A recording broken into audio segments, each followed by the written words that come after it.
ژوند خوشحالي هغه قیمتي مرغلره ده چې یوازې د موخې او هدف په لمن کې موندل کیږي.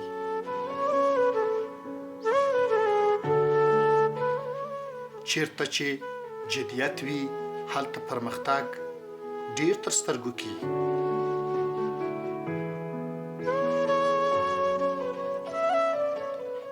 زه لوی او کوچني خلک په دې پیژنم چې لوی خلک په راتلونکي او کوچني خلک په تیر فکر کوي.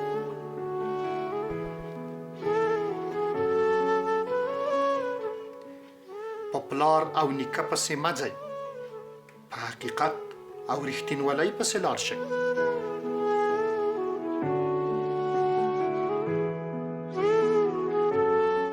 له ښه فکر نه ښه اراده او له ښې ارادې نه ښه عمل پیدا کیږي.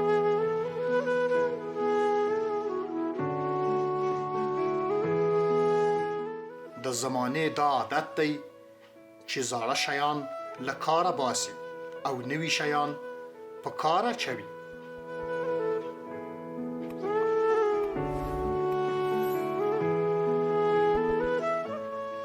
هڅه د انسان د بری لوی راز دی.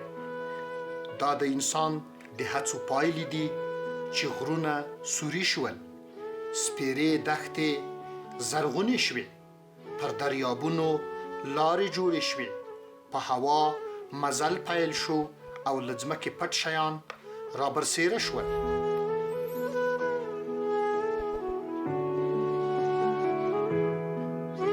تاسې باید تل حسابي واوسئ. هر وخت او هر چیرې باید له خپل ځانه حساب وغواړئ.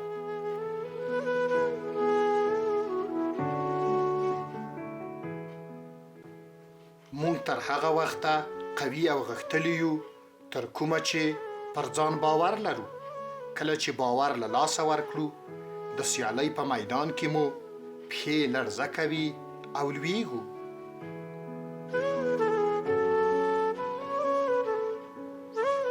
عادي او ناپوه کسان د نورو په خبرو او فکر پسې ځي. هوښیار او د لوړ فکر خاوندان بیا په خپل وجدان او ضمیر پسې ځي.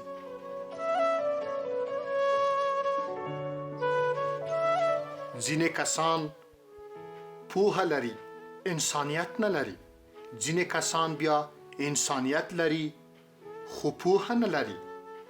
تر ټولو غوره کسان هغه دي چې دواړه لري.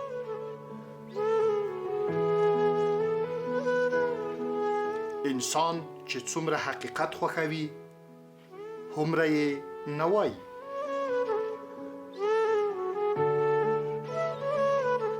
په یاد ولرئ، ښکلی لباس، غوره وینا، شهرت او مقام د انسانیت معیار نشي کېدای.